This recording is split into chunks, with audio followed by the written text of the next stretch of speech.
Greetings, fellow armchair Imagineers. Tiki here, and welcome to the 4th episode of the Soul Imagineer Tribal Council. Oh, yo, yo, yo, yeah, yo, yo. Yeah. Alright, enough of that, enough. I'm gonna be merciful on you this time, Little Giants. How you doing tonight? I'm getting there. It's gonna be a rough week. So I'm not. Oh God. I'm not gonna shy away from that. Well, I won't make you endure any more of my dorky Survivor chanting on this podcast. I promise you, just to make your life that much easier. Okay, so this is episode 4 of our Michael's Soul Imagineer competition, an Imagineering competition based exclusively off of the Survivor reality show. I got my Survivor Africa Boran buff represent, yeah. Little Giants, what are you wearing to represent Baxtano?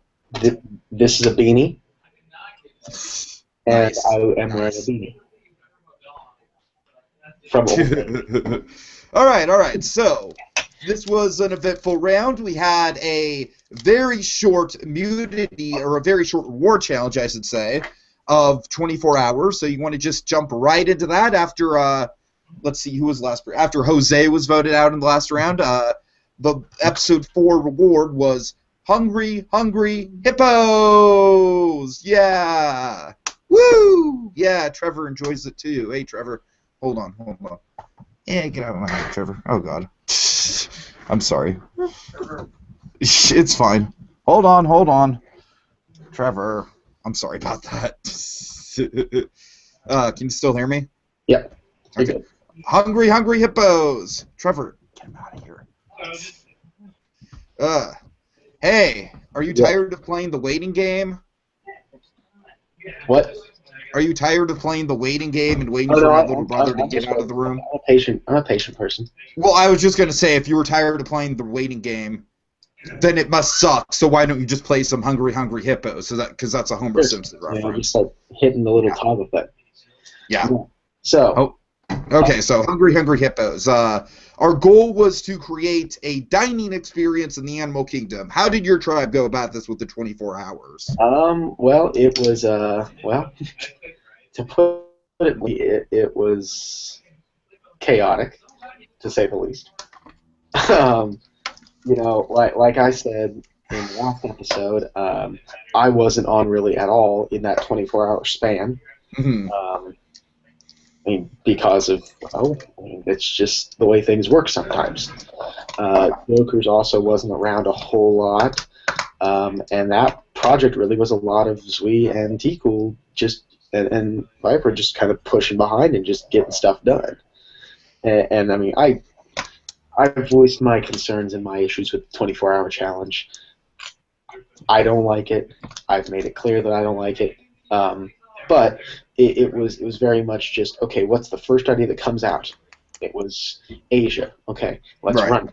And that's all you can kind of do in 24 hours, Yeah, for us, we did kind of have more of a voting process behind our concept. We had one of the ideas we were playing with was a restaurant that was inside the roots of the Tree of Life. We were kind of playing around with that a little bit. Maybe something in Dino Land. The problem with Dino Land that we saw was we didn't know what to do in terms of the good dinosaur, because obviously when that comes out, it's going to change the face of Dino Land, I would think. I don't know. But so what we ended up doing was we ended up going for what I like to call the Asian Boma. Boma being the Flavors of Africa buffet, and I believe the Animal Kingdom Lodge, which is really popular. Mm-hmm. But funny thing is about this, we were all going for it until England came in and basically said that Yak and Yetis was essentially that concept as a restaurant. Mm-hmm. And so we had about 5 hours to scrape together our whole concept, which was Saruki. It was based off the I believe it's called the Tiger's Den, which is this very old monastery in the Himalayas. So I thought it turned out pretty well. It tied into Expedition Everest fairly well, I think. I think it would have been better, of course, if you would have had more time to develop it. But overall, I think both tribes' concepts were were pretty solid given the 24 hours, and I think we kind of barely scraped by with a win here. So let's talk about what we won, though. Let's talk about this reward. So episode 4, the immunity challenge, was a new little spark, which was to design, completely overhaul the Journey into Imagination Pavilion at Epcot. And our reward was that we could use the Figment and Dreamfinder characters, whereas you guys would have to come up with all original characters. Now, what was your thought process going into this? So it's I cracked a joke in RPM saying we should just use Figmunt, M-U-N-T, just to spite people, but that was quickly dismissed. But no, I actually it's like as we said in our PM, I actually don't think this was a reward for you guys. No, I agree with you, actually. I kind of feel like this kind of opened you guys up to more creativity, you know what I mean? You feel like, well, it's imagination, we must use Figment, and we must use the Dreamfinder, but whenever you're told you can't, then you have to think outside the box, and you're not repeating any of the same concepts, right? Like with, and I thought you guys had a good ideas. I actually really liked your pavilion. I really liked the way that you guys were doing things, but it felt very similar to kind of what has happened in Imagination before with this presence of Figment. Okay. At least me. It still kind of had this presence of what was before, whereas ours was something completely different. And I think that's kind of it. All really depended on what Armichael and Not Screamin' were looking for, right? Like, were they looking for something that invoked these feelings of, nostalgia and whatnot for the original characters? Yeah, like were they looking for something new and innovative, or were they looking for something that had these ties back into the original attraction? And it appears to me they were looking for something new and innovative. So, but yeah, no, that was my thought. Was looking back, I think it actually helped our team not to be able to use. Right. Okay, well, let's kind of do a little bit of a compare and contrast between our two projects, because this obviously ended up being a really close call between our two projects. I think both of us did really good work. So now I thought it was interesting that the two big attractions that this project were anchored on both kind of took place within the vicinity of the human mind in various degrees. My project being the concept of dreams, and then was it T Cool? I'm imagining that worked on the brain project. Yeah, that was his baby. I could have guessed.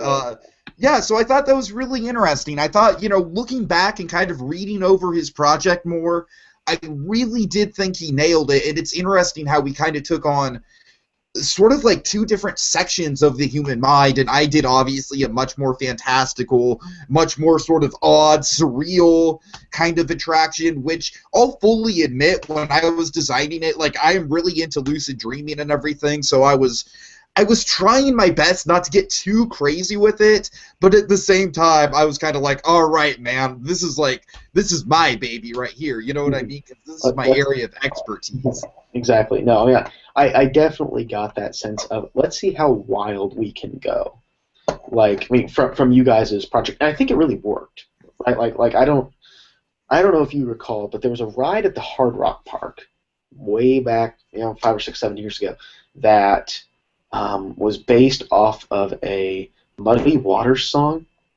Okay.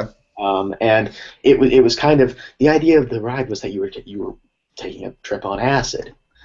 And I'm not saying that your ride reminds me of a trip on acid. For the record, I've never taken acid. I do not know what acid is like. Just thought I'd state that for the public knowledge. But I definitely got this feeling of like fantastic, kind of the fantastic side of things, and these right that were just color and blotches and all over the place, and it definitely did have that sense of how wild can the mind get. And that's exactly what I was going for. That's kind of exactly what the kind of thesis statement of my project was, in a way. No, I really liked it. I thought it worked. I thought it worked really well. it was definitely a ride that I would like. I would ride. I would wait in line for that. Okay, okay. So now let's talk about the results. Now, I'm just gonna admit, when the projects first came in, and this was kind of like before I had a chance to really look and see how good T-Cool's project really was, so now I can kind of understand it a little more. Just based on our content, just based on the fact that I feel like we actually had physically a lot more because we had 2 attractions, we had a fully worked out image works, and a fully realized restaurant and everything like that, whereas you guys basically did, I believe, like 1 attraction and an image works, if I'm not mistaken. Kind of. Yeah. So just based on the scope of our projects, we were fully expecting to win, and I was not alone in being a little bit pissed off about the results. I won't deny it here. I was a little bit like, here's the thing. It's like, I know you don't want to like divulge who was doing what and who was inactive and whatever, but just based on what we saw in the project, we saw something that was very impressive and that looked like something written by T-Cool, but the big difference was that I felt like ours was much more of a team effort, if you know what I mean, whereas your guys' project felt like it was a really good idea, really solid, but it just didn't feel like it came together and it gelled like ours did. So, no, I definitely thought when I saw you guys post, I was worried because I'm sitting in RPM and I'm looking and I'm watching, I'm saying, hey, we don't have a whole lot going on here, and you guys had the D plus ticket, I guess. So, I don't know if you can call the main attraction you guys really an E ticket, probably a D plus, somewhere between that kind of that wonky E versus D. Yeah. Fair enough. I mean, we kind of had the same thing. We had like a D plus ticket, right? And so yeah, I thought that on those 2 fronts, okay, maybe it's a wash. Just initial readings of them. I mean, I don't know what. I mean, they're very different attractions. I think that they're both very good. I mean, probably a wash in my book. And then we get to the ImageWorks, our ImageWorks, the paragraph. You guys have a fully fleshed out concept. Our restaurant, I don't even think we had a restaurant. I don't think you did either. No, I want to make sure. No, we didn't have a restaurant. You guys had this concept of the dry ice and the little miniature all this going on, and we had that show that was a paragraph and a half, but I wanted to do like a full show that was based on like kind of projected rainbow colors on the glass pyramids, but we just didn't have time to work it in. No, we had the show with the masks, but that was kind of a, oh crud, we need something else. What else can we do? Oh, here's an idea. And I forget who did it. I didn't do that one. It was just somebody did it. Somebody ran with it. So, I mean, it was kind of that was it. Definitely total amount of words. Like if word count was what was important, you guys win by a lot. And yeah. I hear you. I really thought that I thought that the quantity, just the amount of stuff and the amount of concepts you guys had.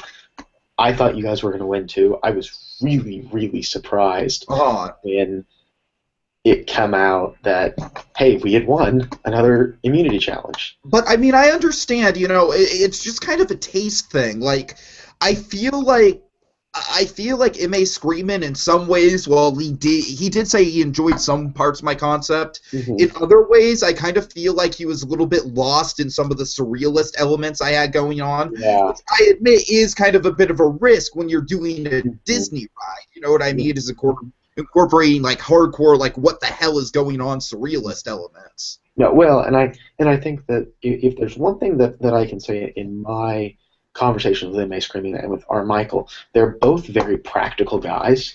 They're both very practical, and they very much think about things as, could this happen in an actual park? Could this be something that my 6-year-old child 15 years down the road is going to enjoy? That makes sense. And I would have liked the ride. I really like this surrealist type stuff. surrealism. I feel like if we would have developed our ride vehicle a little bit better, that was kind of a major concern, and I agree with them on that, is that we just didn't have time to develop the technology in the ride vehicle, because we really wanted to do a lot of stuff with that ride vehicle, but at the end of the day, when I was writing up everything else, it just kind of became like a paragraph and a half overall in the main project, so I think that's a big part of it. No, I think the thing of it is that if you don't kind of get surrealism as a concept, as kind of like this philosophical basis, right. You're not like familiar with, even if you just aren't, if you haven't ever seen any of Salvador Dali's work. I mean, like that's the kind of, like, if you're not into that sort of thing, you're not going to get it. And sure, definitely. You know, I mean, maybe Carmichael and Moss Greenman, maybe that's just not their thing. Maybe they don't like surrealism. I don't know. I like it. I thought you guys had a great attraction. I thought Tiki did a phenomenal job with what we had. I absolutely do think Tiki did a really good job as well. But it's still, for me, I really like the surreal elements of kind of what's going on. And this, how crazy can the mind get? How far can the mind go? I really like that. I mean, one of my favorite movies is Inception. So these kind of the dreams and how far can the dreams go. Oh yeah. That's always been really interesting to me. But so I guess that's kind of an interesting point to bring up, is that one of the scenes that M.A. Screamin specifically was confused about was my city block scene, which I kind of designed specifically as an homage to Inception. Specifically the famous scene where Leonardo DiCaprio is kind of like showing Ellen Page the framework of how to move around and manipulate the atmosphere in a dream. So what do you think about that? Did it work better to you as someone who's a fan of Inception? It worked better to me. I got what you were trying to do, like, the dream manipulation and the lucid dreaming. I too have a lot of lucid dreams. Like, I almost exclusively have lucid dreams. It is fascinating to me, but I'll be talking to one of my friends and say, I had this dream, and then I did this. And right. It's confusing to a lot of my friends because they're like, well, things happen to me in my dreams. I don't do things. I'm like, no, I know what's going on. Like, there's a whole other conversation we could be having about that topic, my friend, because I too have a lot of experiences with lucid dreams. It's very funny to me that, I'm always cognizant of what my decision making is in my dreams. So that made sense. Right. Like the cityscape scene, that kind of made sense to me as what you were trying to convey. But I can very easily see where that would fly right over the head of someone who doesn't have, because it's an experiential thing, right? Like, it's exactly. If you have lucid dreams, if you are if you've experienced those, you get it. If you haven't, then you don't. And there's no real way to explain how to get it.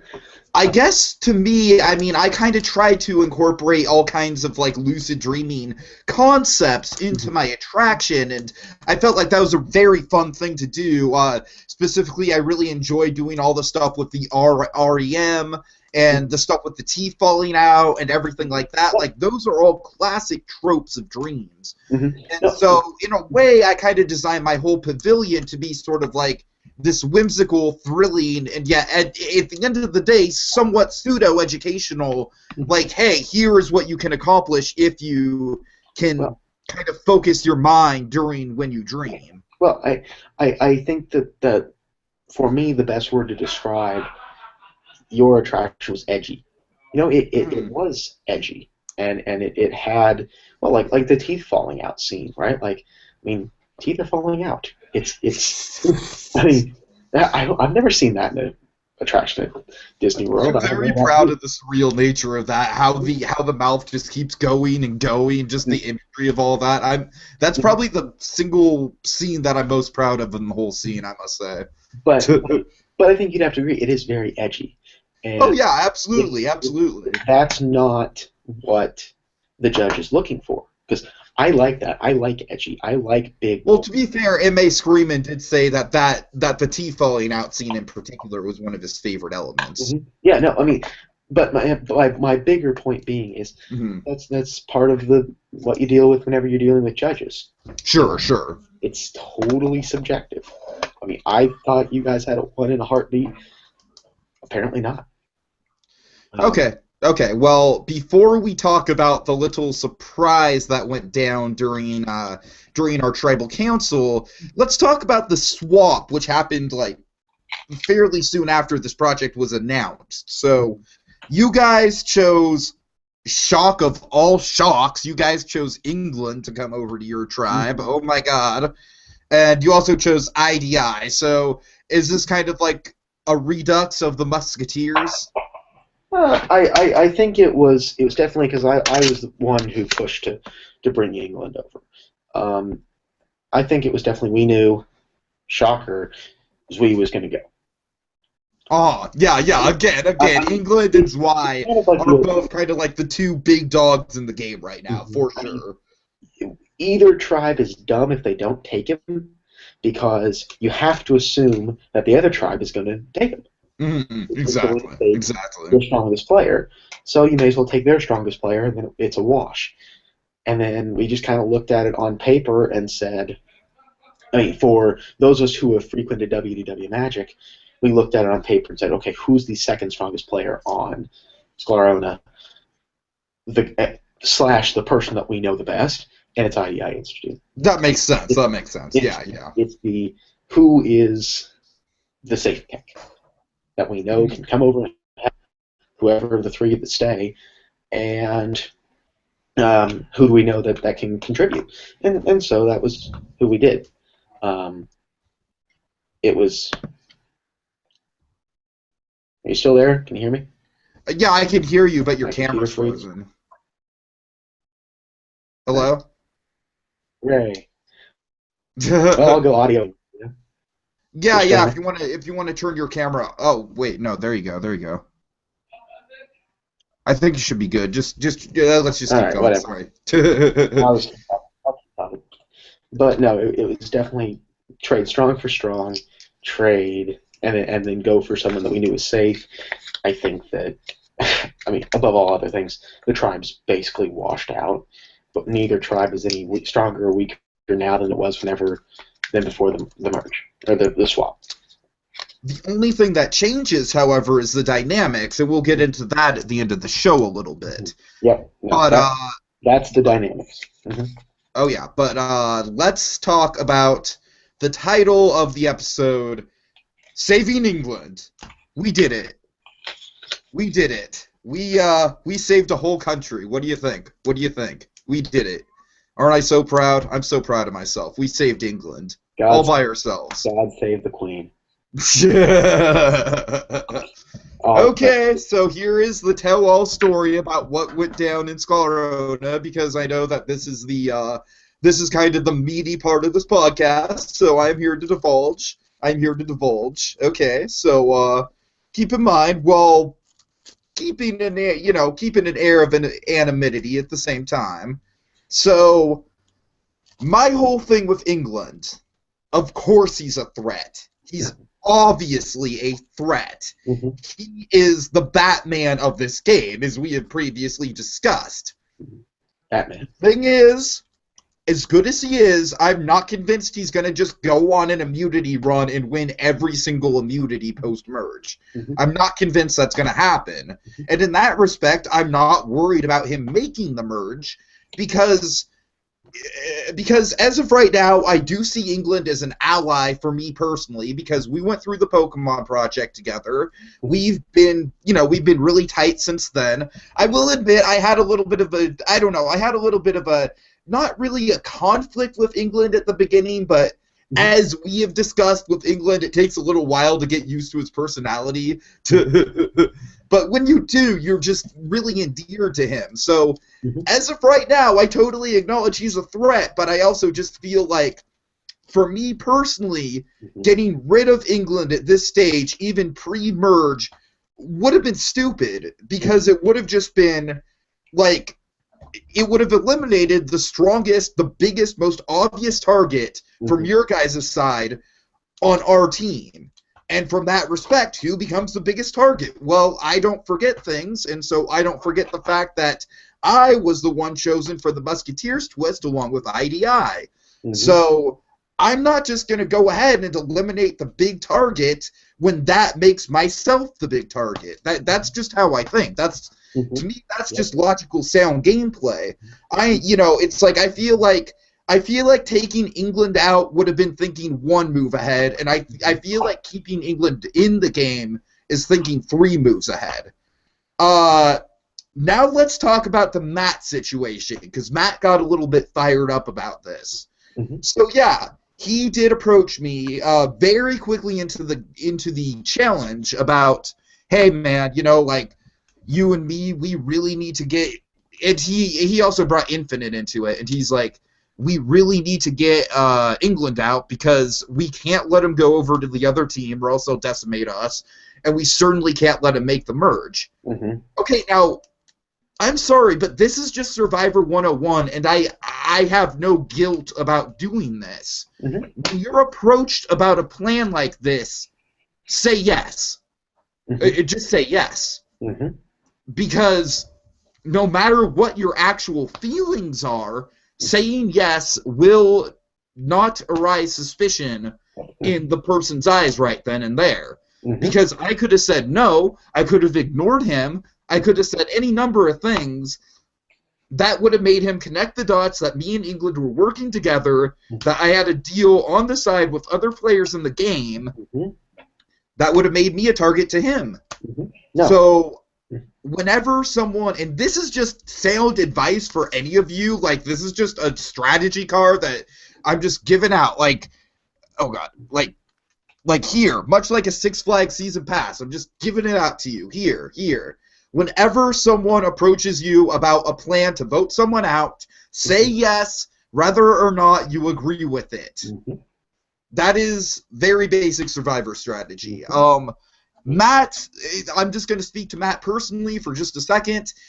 I'm very sorry if you have any sort of like personal feelings. There was nothing personal about this. I just did not want myself to get on your radar, and I knew England was on your radar. I also thought that Matt was the biggest strategic threat on our tribe. And to me, being a strategic threat in a game like this is much more threatening than being someone that can potentially, like make a run of immunities. Because eventually, even if England wins like the first 2 or 3 post-merge challenges in a row, he's gonna lose one eventually. He can't just win all of them straight to the end. So that's my thoughts on it. That's my just overall statement. I mean, it was the genuine first blindside of the game, so I congratulate R. Michael and M.A. Screamin' for having that happen in their first season. Genuine blindside.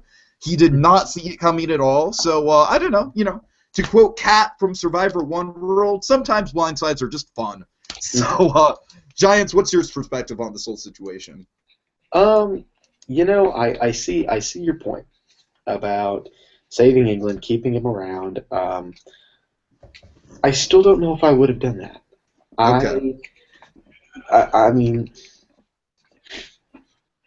I think that when you are pre-merge, this is kind of been my thinking of it, you can keep the tribe is small enough that you can, and there's always a few people that are obviously kind of on the outside of the group of kind of, if you haven't noticed, folks at home, there is kind of an inner circle of friends on WW Magic, and then there's kind of the not inner circle. There's kind of the other people. And that's kind of the circle that I'm playing in. So being a Survivor strategist, it's kind of puts me in an interesting place. Kind of trying to move from the outside and going into the inside. You know what I mean?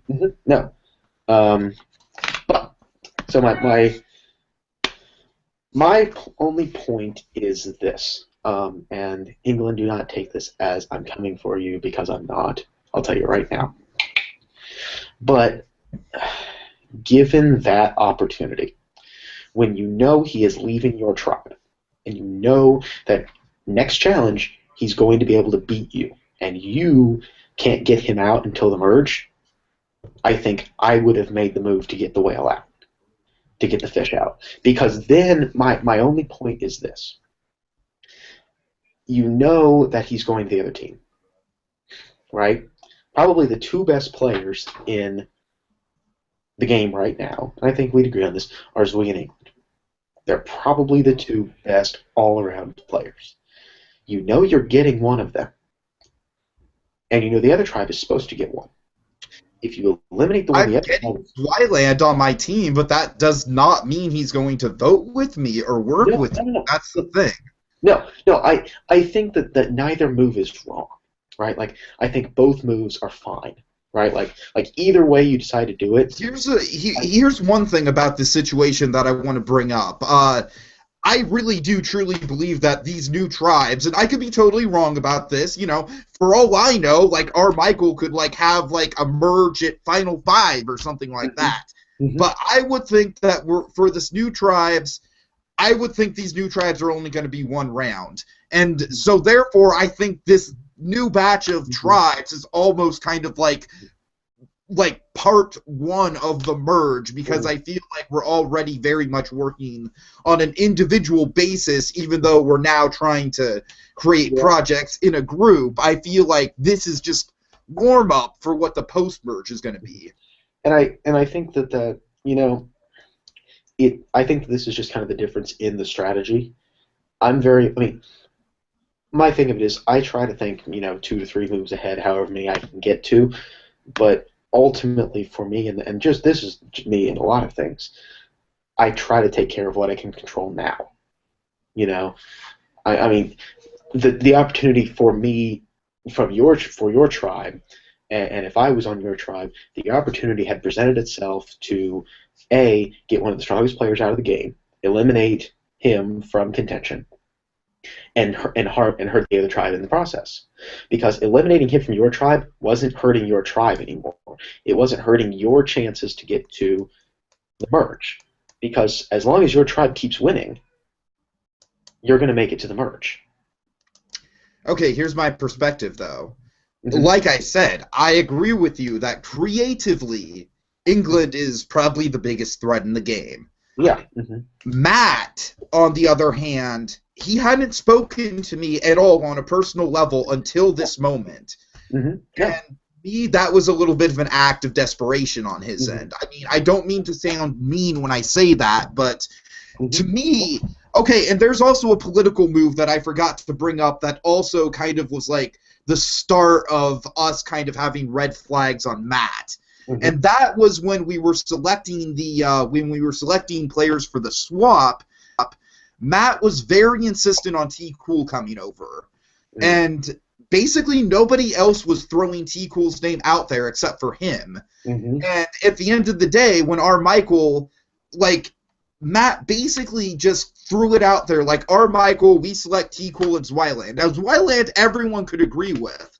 As for the second person, it was all up in the air. Matt went ahead and made himself the person that announced it to our Michael. This was, keep in mind, this was days ahead of when it was actually due, you know, when we actually needed to turn it in. So, to me, Matt going ahead and doing that, being so insistent to have T-Cool on his team, I don't like that, because that just tells me that he's working with players on the other side.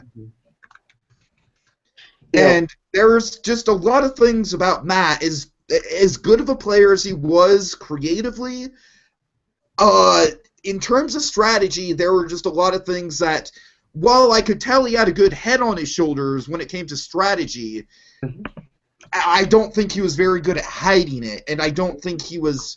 So that's my thing. I had no idea what his relationship is to the people on the other tribe.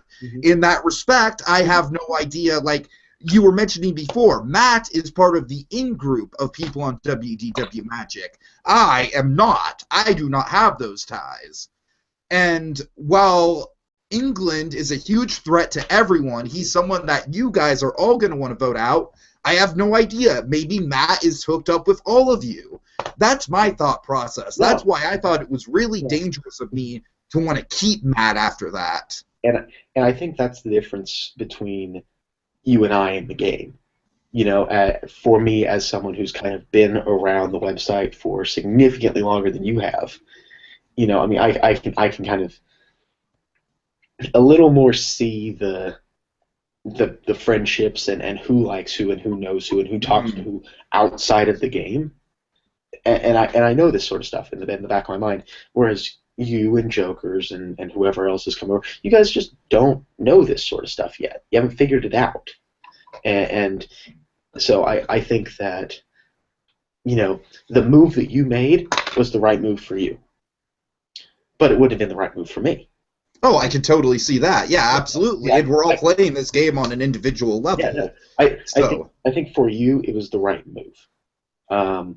Just because, you know, you feel like you're not a part of the in-group yet. Exactly. And I feel like Matt was deliberately trying to get rid of allies that I had made so that he could get a group in the in-group together.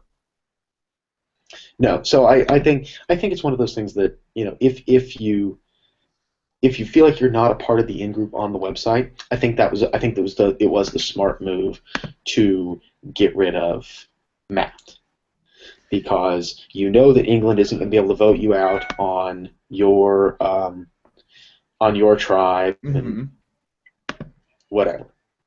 And so, I also, like I said, I also know that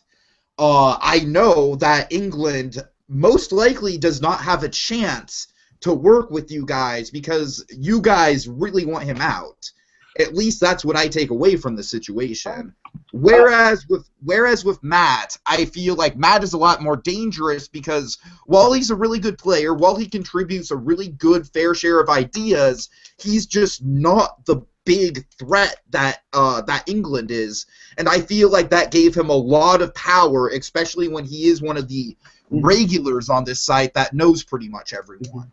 You know, and I think that's part of the thing, is just it all depends on where you feel you fall in the social structure of the site as a whole.